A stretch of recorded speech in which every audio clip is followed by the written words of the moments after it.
NATO foreign ministers meet in Berlin to discuss Finland's application to join, but Turkey suggests it might veto it. Ukrainian soldiers continue their counter-attack north of Kharkiv, while the families of the Azovstal battalion appeal to China for help. Ukraine's Kalush Orchestra stormed to victory at the 66th Eurovision Song Contest on Saturday with their folk rap anthem Stefania. NATO foreign ministers are meeting in Berlin with Finland's wish to join the military alliance on the agenda. Expanding NATO to include a country with a 1,300-kilometre border with Russia would not be welcome in Moscow. And Turkey has warned that it could veto its application. That's why Turkish people, predominantly, a big majority of the Turkish people, are against the membership of those countries who are supporting PKK, YPG terrorist organization, and they are asking us to block this membership. But these are the issues that we need to talk, of course, with our NATO allies as well as these countries that you have just mentioned. Finland's military already trains with NATO member forces, and it's well integrated with them, so formally joining would be straightforward. And Finland's foreign minister played down Turkey's objections before the talks began. Well, I yesterday called to my good colleague Mevlut Çavuşoğlu, the foreign minister, and a little bit to take the tensions down, and we will also meet today, and I'm sure that we will find a solution to this item. Like Finland, Sweden was neutral during the Cold War, but in the next few days it'll also announce whether it wants to join NATO. A living hell on earth. Russian troops continue to drop bombs in the besieged Azovstal steel plant in Mariupol, where a small group of Ukrainian fighters have been battling for their lives. After almost 3 long months inside the sprawling complex, the battalion's family members are calling on world leaders, including China's premier, to intervene and lead evacuations. This wife of a serviceman says, "We asked Chinese President Xi Jinping to show great love, great concern for world values and great Eastern wisdom, to join the rescue of the defenders of Mariupol." While Azovstal's defenders say they believe they are close to the end, high-level diplomatic negotiations, while painstakingly complex, have produced some positive outcomes. A convoy between 500 to 1,000 cars were finally given permission to leave the devastated port city, Mariupol, by the Russian military. The displaced civilians arrived at the Ukrainian-held Zaporizhia on Saturday. Meanwhile, Zelensky's soldiers continue to reclaim towns north of Kharkiv, Ukraine's second-largest city. However, Moscow's defence ministry says Russia hit over 200 Ukrainian facilities on Saturday, including 6 command posts. As Russian troops retreat north, Ukraine soldiers continue the grim task of recovering the remains of Putin's servicemen killed in battle. Officials say they uncovered at least 41 bodies from villages near Kharkiv on Saturday.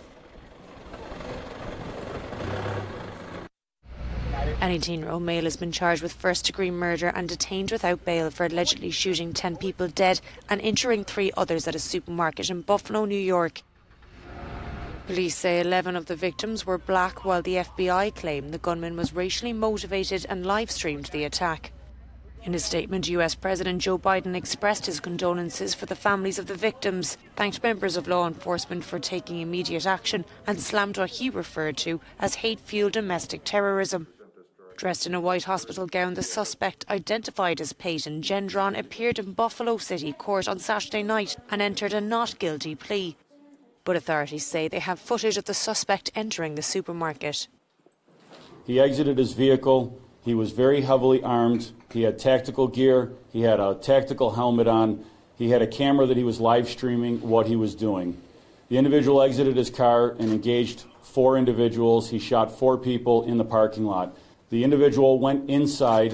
As I said, he was an 18-year-old white male, walked into the store and began engaging customers inside the store. US media outlets say the suspect outlined his motives in a detailed manifesto online before the attack.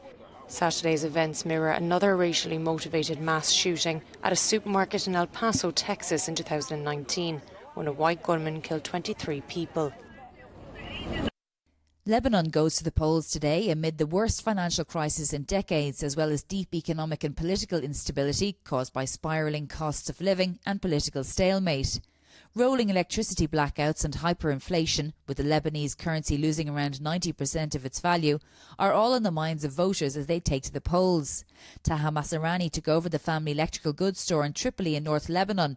While his business is doing okay, he says the government is doing nothing for the people. Government. Pure government. Nothing to blame but the government and most of the people. Because we let them rule us for a very long time. We haven't seen anything positive about them. Nothing. No evolving, no education, no care, no child care, child support, no nothing. It's also the first time the Lebanese have voted since the devastating explosion 2 years ago in the port of Beirut here behind me. Over 200 people were killed, thousands were injured, and many more thousands were displaced or lost their livelihoods. People I've spoken to say the lack of a full and proper investigation is typical of the inertia in the political system. We lost hope. We had some kind of hope with the explosion blew away. And especially it's been 2 years ago, and we still don't have the answers. And we had other explosions. It's like in 2005 and others. The Lebanese political system is complex and based on dividing religions. A voter's choice of candidate is predetermined based on their religion, and there's little motivation for the sides to work together. The one I want to vote, I cannot vote because of my religion, because he's not on he's not the same. He doesn't have the same religion as I. Meanwhile, an EU election observation mission has been underway since March to assess the validity of the ballot. Shona Murray, Euronews, Lebanon. Austrian Chancellor Karl Nehammer is the newly elected leader of the country's Conservative People's Party. The former Interior Minister was unanimously voted in at a party conference in Graz on Saturday. Nehammer succeeded Alexander Schallenberg last December after he served just 2 months in office after former Chancellor Sebastian Kurz stepped down amid a corruption probe. Nehammer is the first chairman of the People's Party to receive 100% of the vote. Polish striker Robert Lewandowski says he is ready to leave Bayern Munich. While the 33-year-old's contract doesn't expire until June of next year, Spanish giants Barcelona are reportedly preparing to offer the football star a 3-year contract. The announcement comes as Lewandowski scored his 35th goal on Saturday for Germany's Bundesliga. After a tense night of voting, Ukrainian folk rap band Kalush Orchestra are the winners of the 66th Eurovision Song Contest. The bookmaker's favourite claimed the top spot in Turin in the early hours of Sunday morning after receiving a whopping 631 points in the final count. At the end, Ukraine won the 2022 edition of the Eurovision Song Contest in Turin. All predictions made turned out as expected, and the Kalush Orchestra brought home the win. After 3-hour competition, 25 artists in the running, the jury and especially the televote decided to award the band representing a country at war. Representing the UK, TikTok star Sam Ryder came in second with his glittering pop ballad Spaceman, after wowing the jury in the first round of the vote.